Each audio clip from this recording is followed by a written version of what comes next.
नमस्कार धीरेन्द्र, बहुत बहुत स्वागत है आपका। नमस्कार अंजू जी, कैसी हैं आप?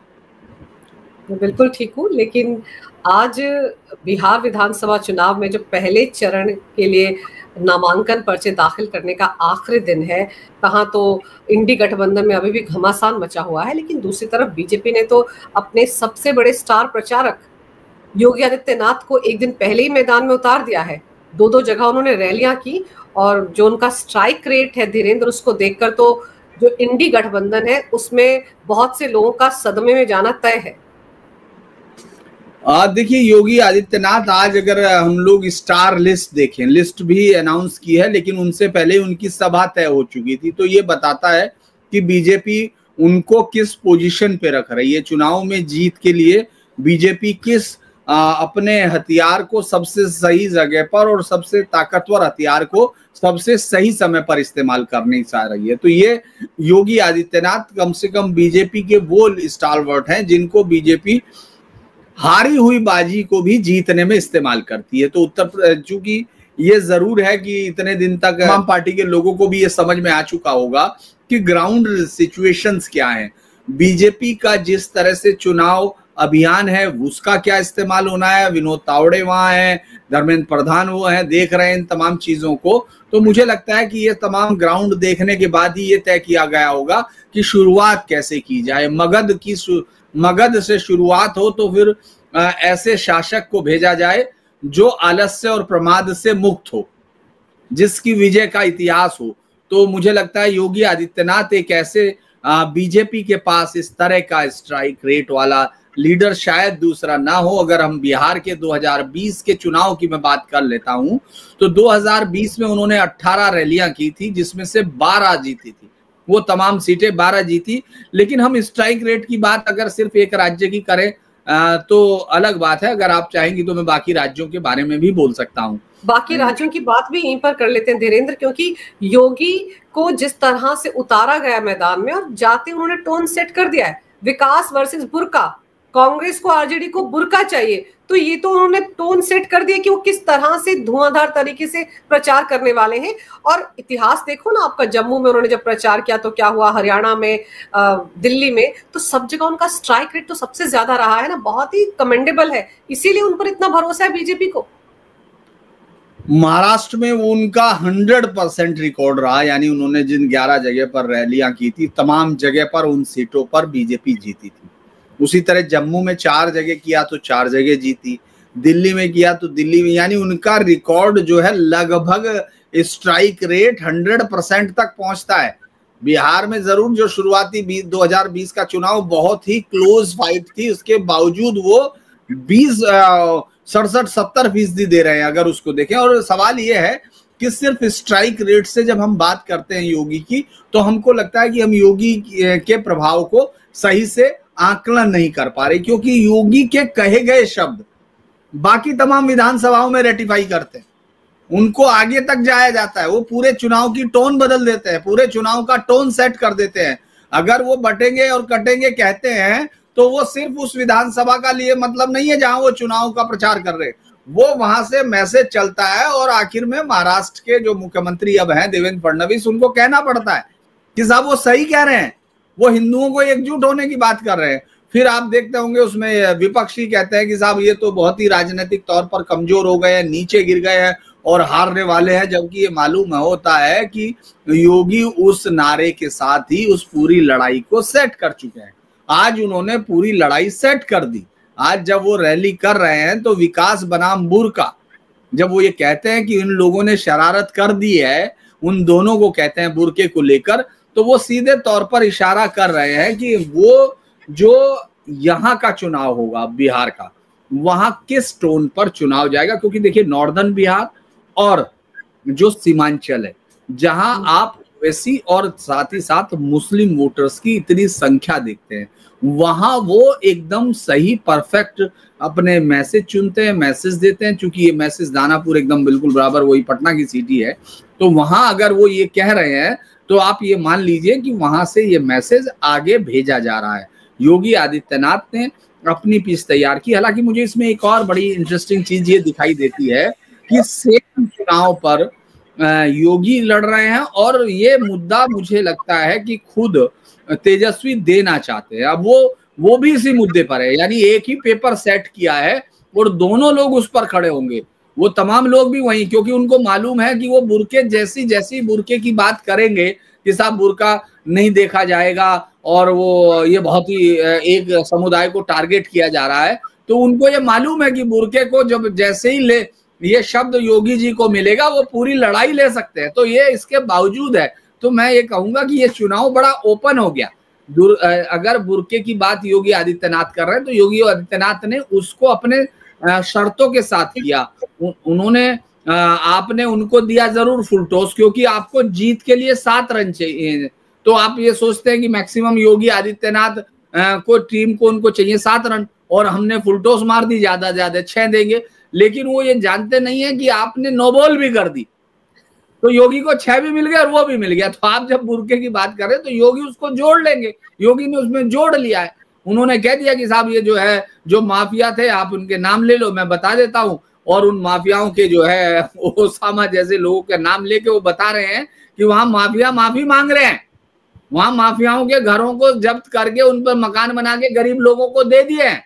तो आपने नो बॉल की है, मुझे ऐसा लगता है उन्होंने नो बॉल की, और योगी आदित्यनाथ ने पहली गेंद पर भी छक्का मार दिया और आखिरी गेंद पर भी छक्का मारेंगे ऐसा लगता है, क्योंकि उनकी रैलियों की संख्या 20 से 24 के बीच में, हम लोग ये मान के चल रहे हैं कि उनकी रैलियों की संख्या 20 से 24 होगी। तो ये बड़ा इंटरेस्टिंग होगा देखना कि योगी आदित्यनाथ इस बीच में कौन कौन से नारे लाते हैं। उन्होंने बुर्के की बात की, बुर्का वो मुद्दा है, आपको याद होगा जब ये SIR का चल रहा था तो कैसे ये बात भी सामने आई थी कि अरे बुर्के में जो महिलाएं वोट डालने के लिए आते हैं उसमें कई फर्जी वोटर होते हैं। तब ये भी ऐतराज भी जताया गया था कि क्यों उनको देखा जाएगा, क्यों उनकी जांच की जाएगी, क्यों उनके चेहरे को देखा जाएगा। अखिलेश यादव तक ने ये कहा था, RJD ने कहा था कि ऐसे चेहरे देखने की क्या जरूरत है। तब आपको याद होगा चुनाव आयोग ने खुद कहा था कि भाई हम वहां पर आंगनबाड़ी की जो वर्कर है उनको लगाएंगे जरूरत पड़ी, लेकिन शिनाख्त की जाएगी, पहचान की जाएगी कि कौन बुर्के के अंदर है जो वोट डालने आ रहा है। और योगी ने भी तो यही कहा कि बुर्का क्यों चाहिए RJD और कांग्रेस को, क्योंकि उनको फर्जी वोट चाहिए, बुर्के की आड़ में फर्जी वोट डलते हैं वहां पर। दरअसल मैं 2022 और 24 का चुनाव कवर कर रहा था बेहट से, चूंकि सहारनपुर का जो पहली विधानसभा है उत्तर प्रदेश की 01 वो बेहट है, तो मैं अक्सर अपने चुनाव अभियान को इसी तरह जब मैं माफ कीजिए चुनाव कवरेज को शुरू करता हूं तो मैं 01 से शुरू करके 403 तक जाता हूं, दूधी तक, रसड़ा तक, कि ताकि हम लोग उसका मैसेज देख सके और समझे। तो वहां जब मैं देख रहा तो 11-12 बजे जो बुर्कों की जो संख्या थी वो, भाई बाहुल्य सीट है इसलिए इसमें कोई ऐसी चिंता की बात भी नहीं थी, उनका मुस्लिम बाहुल्य इलाका है तो वहां दिखेंगे, लेकिन मैं ये देख के हैरान था कि अंदर चेकिंग उस तरह से नहीं हो रही क्योंकि वो बच रहे। थोड़ी देर बाद मैं तो PTC और उसमें लाइव कर ही रहे थे हम लोग कि इतनी देर में 2-1 बजे ये सवाल शुरू हो गया, बीजेपी के लोगों ने शुरू कर दिया और आखिर में लखनऊ से तुरंत ये हुआ और फिर दिल्ली में ये चुनाव आयोग तक बात पहुंचा दी गई कि साहब वहां उनको देखने के लिए, चूंकि देखिए इस देश में बचते हैं ये लोग जो हैं चुनाव प्रक्रिया को भी उनके साथ धार्मिक उसके साथ जोड़ के सच से दूर भागना चाहते हैं। और बिहार तो वो जगह है जहां हम हिंदुस्तान के तमाम पत्रकारिता ने, टीवी पत्रकारिता ने पहली बार बूथ लूटते हुए देखा था। भाई आंखों देखी का बतर्ज नलिनी सिंह, वो पूरे देश ने देखा कि बूथ कैसे लूटा जाता है, तो वहीं से लूटा गया था। तो वहां तो ये चुनाव में और दिलचस्प होगा। योगी ने इसको और बड़ा किया, योगी ने कहा कि जब आप पहचान देते हैं, दुनिया के किसी भी देश में जाते हैं तो आप पहचान देते हैं ना, किसी भी जगह पर जाते हैं तो पहचान स्टेब्लिश होती है, तो चुनाव में क्यों नहीं होगी। मैं तो एक बात पर और हैरान था कि चुनाव आयोग ने एक जगह पर घुटने टेके हैं, वो भले ही उसको लग रहा होगा, जैसे मेरा ये मानना है कि आप जो है जब आप ये कहते हैं आंगनबाड़ी नहीं, अगर चुनाव आयोग के इससे पहले इस देश में सुप्रीम कोर्ट 2005-6 में या 10 का मसला था, चेन्नई हाई कोर्ट से उसके अपील के अगेंस्ट एक शख्स आया था, अब्दुल सलाम या सम नेम है, और उसने सुप्रीम कोर्ट में, तो उसमें बहुत क्लियर कट था, उसमें उन्होंने कहा कि अगर आपको आधार के लिए फोटो खिंचवाने में या चुनाव के लिए, चुनाव मतदान में फोटो था, तो उसने कहा अगर आपको दिक्कत है तो आप मत जाइए, मत वोट कीजिए। यानी इतनी क्लैरिटी थी, लेकिन फिर ये समय इकोसिस्टम का आ गया तो उनको फिर लगने लगा भाई आप चुनाव में आ रहे हैं और आपकी पहचान नहीं होगी तो कोई भी आ जाएगा, ये कोई लॉजिक थोड़ी है। तो आज योगी आदित्यनाथ जब ये कह रहे हैं तो वो उसी बात को आगे कर रहे हैं। मतलब मैं देखता हूं कई बार कि योगी आदित्यनाथ को वो चीजों को परसीव भी करते हैं। जैसे मोदी की एक स्टाइल है कि वो लोगों के साथ, उनका आपने देखा होगा, संवाद कंटिन्यू बना रहता है। गुजरात में कल या परसों ही एक बहुत बड़ा रिकॉर्ड हुआ कि उनको 1,11,00,000 शायद पोस्ट कार्ड या कुछ इस तरह मिले हैं, मेल्स मिले हैं, जो भी एक वो था। तो अब अगर हम इस तरह देखते हैं कि योगी आदित्यनाथ भी जनता की नब्ज को उसी तरह समझते रहते हैं, और मुझे लगता है ये उन्होंने मोदी जी से सीखा है। क्योंकि जो 1,11,00,000 या इस तरह का जो रिकॉर्ड गुजरात में बनाया गया है, और आप देख ही रहे हैं कि 16 मंत्री उनके इस्तीफे दे दिए गए। अभी तक किसी को नहीं पता है कि क्या होगा, लेकिन ये रिकॉर्ड, और उसको आप देखिए, लोगों के साथ संवाद में कंटिन्यू रहने की आदत है। देश के प्रधानमंत्री हैं, लेकिन अपनी जो बेस है उसके बारे में आज तक वो नब्ज को समझते रहते हैं। उसी तरह से योगी आदित्यनाथ जब ये देखते हैं कि बुर्के को लेकर समस्या क्या हुई और उसके साथ बाकी क्या है, तो उसको उन्होंने सामंजस्य किया, उसको जोड़ा। तो ये एक बहुत बड़ा गुण होता है, खासतौर से इस तरह के पॉलिटिशियंस का, जिस पे बहुत बड़ा दारोमदार रहता है। यही तो दुखती रग है इन सब की। एसआईआर का विरोध क्यों हो रहा था? क्यों ये शोर मचा रहे थे कि 80 लाख मतदाताओं के नाम वोटर लिस्ट से हट गए हैं? टाइम फ्रेम दिया गया था ना चुनाव आयोग की तरफ से कि भाई अगर आपके किसी वोटर का नाम कट गया है तो हमको बताइए, हम उसका नाम जोड़ देंगे। आया कोई चुनाव आयोग? कोई नहीं आया। तो वो जो एक हवाबाजी की थी राहुल गांधी ने, वोट चोरी की, वो तो धरी की धरी रह गई। लेकिन असलियत तो यही है ना कि फर्जी वोटर कहां से आते हैं और फर्जी वोटर कौन किसके होते हैं। तो उसी दुखती रग पर तो योगी आदित्यनाथ ने हाथ रखा है। और साथ ही साथ उन्होंने ये भी कह दिया कि हमारे यहाँ, अगर यहाँ पर हमारी एनडीए की सरकार आएगी तो फिर तो जो यूपी में मॉडल चलता था वही बिहार मॉडल बनेगा। तो एक और खतरे की घंटी माफिया के लिए। और माफिया सबसे ज्यादा किसके साथ जुड़ा हुआ है? आरजेडी, कांग्रेस।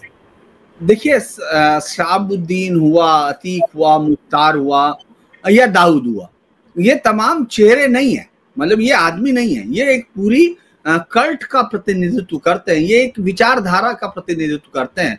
जब आप उनके बेटे को टिकट देते हो तो आप ये एस्टेब्लिश करते हो। ऐसा नहीं है माफिया और भी होंगे, गुंडे होंगे, उनको यहाँ से भी टिकट मिला होगा, उससे भी मिला होगा, लेकिन जो एक लाइन ऑफ थॉट होती है जिसमें ये कहा जाता है ये वैचारिक तौर पर इसका मुखिया है, इस लाइन का मुखिया है, तो शहाबुद्दीन का नाम उसी तरह से है, अतीक का नाम उसी का प्रतीक है, अगर मुख्तार का नाम है उसी का निरूपित करता है। तो मुझे लगता है कि जब ओसामा को वो टिकट देता है, जो नाम से ही, जो नाम रखा गया, किस लिए रखा गया, इस पर अलग तरह से मनन होगा। क्योंकि देखिए आजकल आपने देखा होगा किस तरह के नाम आ रहे हैं, विवान, जो मैं कई बार बच्चों के नाम देखता हूँ, बड़े अद्भुत नाम होते हैं, फिर उनके अर्थ आपको पूछने पड़ते हैं। इसका मतलब यह है कि उनके माँ बाप ने वो अर्थ समझ के लिखा है, वो नाम रखा है। तो लोग अब नाम का अर्थ भी समझते हैं। जब आप ओसामा रखते हो तो वो आपके माइंड सेट को पता करते हैं। तो जब आप एक ऐसे बड़े माफिया के बेटे को आप इस नाम से रखते हो और फिर उसको टिकट दिया जाता है, तो ये एक मैसेज होता है, और उस मैसेज को जनता तक डिकोड करने के लिए योगी जैसा अगर ट्रांसलेटर हो तो उसका बहुत बेहतर हो जाता है। उन्होंने साफ तौर पर कहा कि भाई जो माफिया है उनका हमने यूपी में क्या किया है तो यहां भी कर देंगे। और यहाँ दरअसल योगी आदित्यनाथ से भी पहले ये जो सबसे बड़ी चीज थी, मजबूरी है, अब वो राजनीतिक मजबूरी है या अपने स्टाइल में उन्होंने बदलाव किया। नीतीश कुमार ने सबसे पहले करप्शन में एक अधिकारी का मकान बाकायदा यहाँ कुर्क हुआ था, उसमें पाठशाला खुली थी अपने पहले, उसमें जब वो सुशासन बाबू बने थे तब ये हुआ था पटना में। फिर बाद में इसमें रोक लग गई थी, लेकिन योगी आदित्यनाथ ने उसको रिफाइन कर दिया, उसको इतना बड़ा रिफाइन कर दिया कि आज लोग ये सोचते हैं कि जैसे ही आप देखेंगे, मैं उसको छोड़ दीजिए जो माफियाओं की कहानी है, उसको छोड़िए, मैं आम आदमी की बात करता हूं। अब आजकल कहीं भी मर्डर होता है, कहीं भी कुछ होता है, क्योंकि भाई अपराध है, जब तक उसमें कोई गैंगवार या वो नहीं हो तब तक तो सरकार उसमें कुछ नहीं कर सकती है। तो गुस्से का मामला भी होता है, आदमी स्पॉन्टेनियस मर्डर तो होते हैं। तो उसमें जो आप देखेंगे मरने वालों के लोग यूपी में तो उनके शव नहीं उड़ने देते, वो कहते हैं जब तक उसके घर पे योगी जी बुलडोजर नहीं चलाएंगे तब तक हम नहीं उड़ने देंगे। तो ये एक लोगों ने ये मान लिया। अभी आपने देखा रायबरेली पे, जिस पे अब मिलने जाएंगे राहुल गांधी, उसको वाल्मीकि हैं और दलित है तो इसलिए मैं जाऊंगा, और ये सारी कहानी उनका, और उसमें चूंकि इस बात को बहुत ज्यादा तरजीह देने की कोशिश की गई कि साहब हम बाबा के हैं, ऐसा कह रहे थे, जबकि उसी समय वो अरेस्ट कर लिए गए।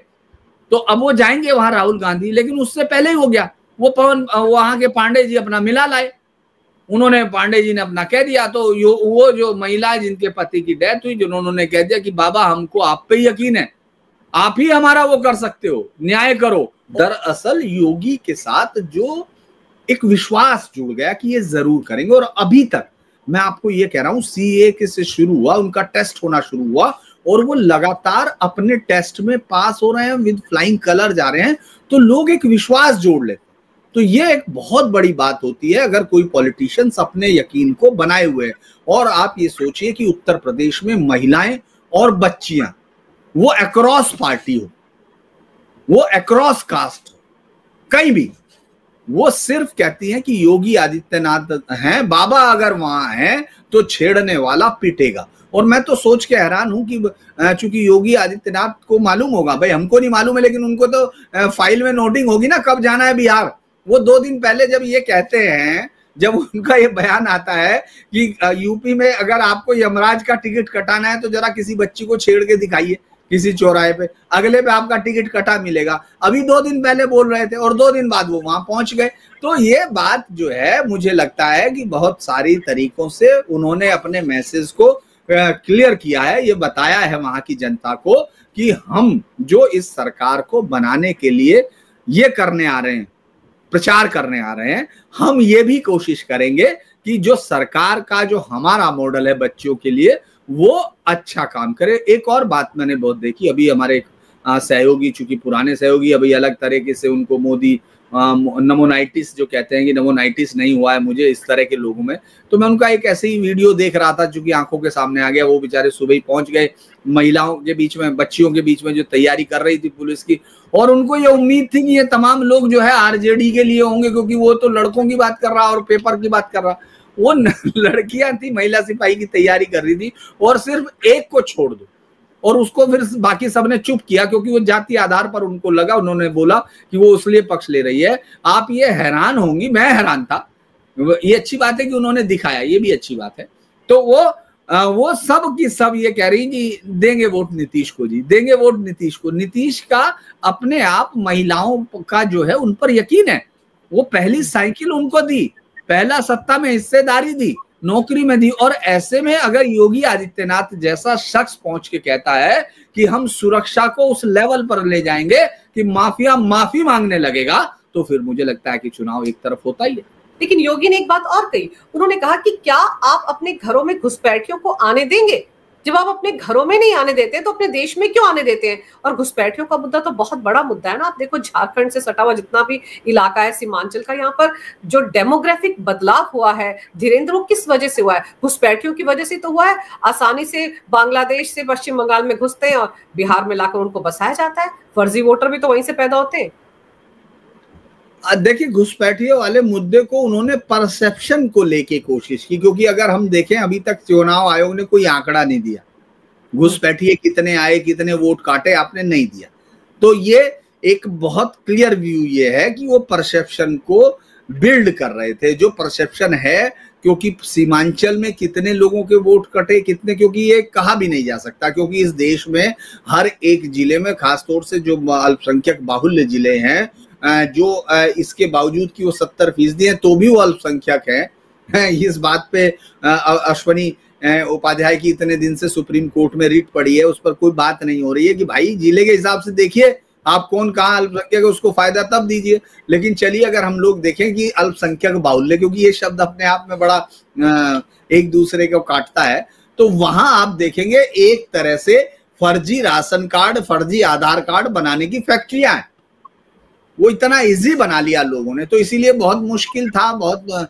और जब ये सुप्रीम कोर्ट ये कह देता है कि नहीं साहब इसमें आधार जरूर जोड़िए, तब और हाथ बंद जाते हैं, भाई हाथ बंद गए। इसके बावजूद अगर योगी ये स्ट्राइक कर रहे हैं, क्योंकि इस देश की दिक्कत ये है, अब वो इस डायलेमा से बाहर आना चाहता है कि इस देश को तोड़ा जा सकता है। ये बात कम से कम 10 से 12% में, तो ये मानता हूं कि 14% आबादी इस देश की अंजू जी अब ऐसी हो चुकी है जो ये कहती है ना मुझे भाषाई उससे मतलब है, जो ना मुझे जातीयता से मतलब है, ना मैं क्षेत्रवाद की बात करता हूं, मैं पहले हिंदू हूं तब मैं बाकी सब हूं। वो ये कहता है ये देश मेरा है चूंकि मैं सनातन का हूं। उन लोगों के लिए ये बहुत बड़ा इमोशनल इशू है कि इस देश में 4 करोड़ के करीब घुसपैठिए हैं, तो उन घुसपैठियों से निपटना होगा। आप ये सोच के देखिए, चलिए आप, मैं एक छोटा सा उदाहरण आपको देता हूं जिसको हम लोगों को सोचना चाहिए कि एक शहर की आबादी 30-40 लाख है, 50 लाख है, 60 लाख है, बॉर्डर टाउन्स पे किशनगंज है, अररिया है या फारबिसगंज है, यहाँ इतने में अगर हुआ है, आप वहां से अगर 10 लाख लोग हटा दें तो वो नगर किस तरह से हो जाएगा, उसका स्ट्रेस कितना कम होगा। और वो 10 लाख लोग वो हों जो इस देश को जोंक की तरह चूसने आए, उन लोगों को प्रोसिक्यूशन नहीं है उनका, क्योंकि वो तो ग्रेटर बांग्लादेश की मांग करने वाले लोग हैं।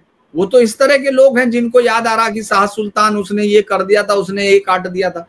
वो इस देश के आर्थिक रिसोर्सेज को चूसने आ रहे हैं, इस देश को तोड़ने के ख्वाब से आ रहे हैं, इस देश में जो सेक्स स्लेव बनाने के लिए। क्योंकि मैं हैरान होता हूं कि किसी सभ्य देश में, वैसे सभ्य कहना पाकिस्तान को और गड़बड़ गाली देना है उनको, क्योंकि मैं देख रहा था कि जब ऑपरेशन सिंदूर चल रहा था, वहां वेल एस्टेब्लिश टीवी चैनल्स पर बैठकर वहां के 2 मेल एंकर और उसका एक्सपर्ट इस बात पर बात कर रहे थे कि वो किसको गुलाम बनाएंगे सेक्स ले। वो एक ऐश्वर्या राय की बात कर रहा था, एक किसी की बात कर रहा था।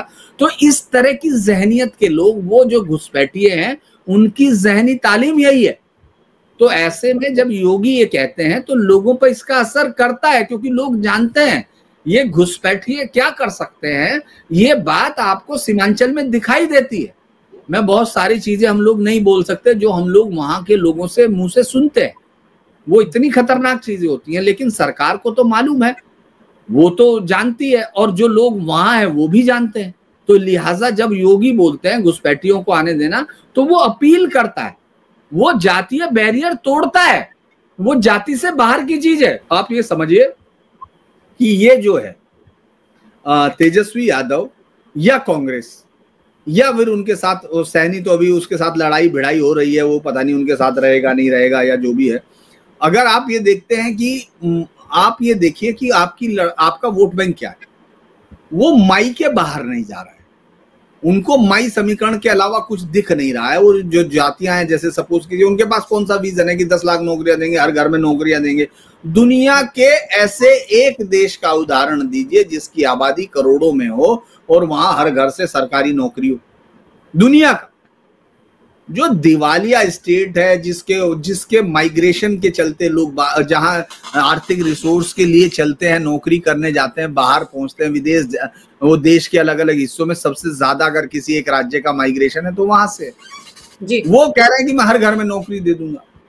या तो आपको बिल्कुल शासन का मालूम नहीं है, इसका मतलब आपने जो फाइलों पे साइन किए उप मुख्यमंत्री होते हुए, वो भी आपने नहीं पढ़ी। धीरेन्द्र जी, कैसे पढ़ेंगे?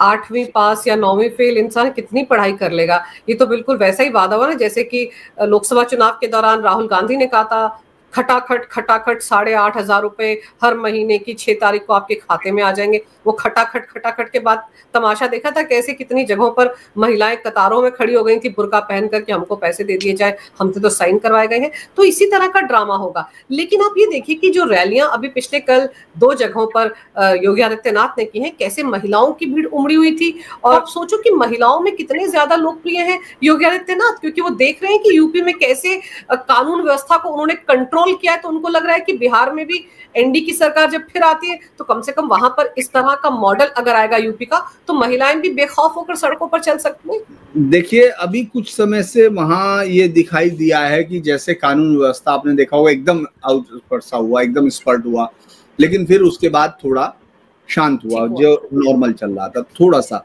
तो लोगों को ये लगता है कि वहां साजिशन कुछ भी किया जा सकता है। लेकिन ऐसे में अगर कानून व्यवस्था, और उत्तर प्रदेश अब कानून व्यवस्था में एक बेहतर राज्य है भाई, डाटा अगर आपको एनसीआरबी के डाटा से आप उसको ये करना चाहते हैं तो आपको वो आबादी का प्रतिशत देखना होगा कि वो आबादी कितनी है। अगर आप एवरेज देखेंगे तो यूपी बेहतर पोजीशन में है। यूपी में अपराध कम हुए हैं, और इसके बावजूद कम हुए हैं कि आबादी बढ़ रही, इसके बावजूद कम हुए। तो ये एक बड़ा साइन है कि लॉ एंड ऑर्डर पर जो अभी है वो सरकार नियंत्रण कर रही है। अगर वो उस सरकार का मुखिया जो लगातार है और जो 8 सालों से लगातार है, जो सरकार लॉ एंड ऑर्डर पर, उत्तर प्रदेश में इससे पहले तमाम सरकारें लॉ एंड ऑर्डर पर गई हैं, ये पहली सरकार है जो लॉ एंड ऑर्डर पर वापस आई है। तो ये एक जब वो मुखिया बाहर आकर अपने चुनाव प्रचार में ये शुरू करता है कि हम कानून व्यवस्था को उसके बराबर कहेंगे, तो उसके शब्दों का अर्थ होता है। वो जो सामने बैठी हुई बेटियां हैं, महिलाएं हैं, वो उसको सुनने आती हैं, जिनको रोज, वरना तो आप ये देखिए, ये वो तबका होता है अंजू जी, जो उसमें रैलियों में आता है, जिनको जिंदगी की हीट सीधी महसूस होती है। ये ऐसा नहीं है कि कारों में बैठ के उनकी बच्चियां स्कूल जा रही हैं, जॉब करने जा रही हैं और वो सीधे आ गई और उसके बाद उन्होंने कहा मामा आज बाहर बहुत गर्मी थी। वो ऐसे लोग नहीं है। उनको मालूम है कि हमको सर पे बोझ रख के ये घर में डालने जाना है, हमको काटने जाना है घास, हमको शाम को शौचालय में भी जाना हो सकता है, हमको वहां भी जाना होता है। आपको मालूम है कि बिहार या उत्तर प्रदेश के राज्यों में जो रेप केस या इस तरह की जो घटनाएं थी वो उस वक्त होती थी, और आज भी आप पढ़ते होंगे तो इस तरह की बहुत सारी चीजें आती है। तो जब वो महिलाएं सुनने आती हैं, वो बच्चियां सुनने आती हैं, तो उनकी आंख में उसकी पीड़ा को दूर करने का एक ख्वाब होता है कि शायद सामने वाला दूर करेगा। तो योगी आदित्यनाथ अगर वहां कोई भाषण देते हैं तो मुझे लगता है कि उनके पास अपना ट्रैक रिकॉर्ड है। एक तो इस्लामिक कट्टरवाद जो कि मुस्लिम तुष्टीकरण के चलते बहुत पुष्ट हुआ था, और दूसरा लॉ एंड ऑर्डर, जो माफिया अपने आप को कानून से ऊपर समझते थे, उनका इलाज करने में योगी का मॉडल नंबर 1 मॉडल है, और अभी तक तो वो अचूक है। बिल्कुल।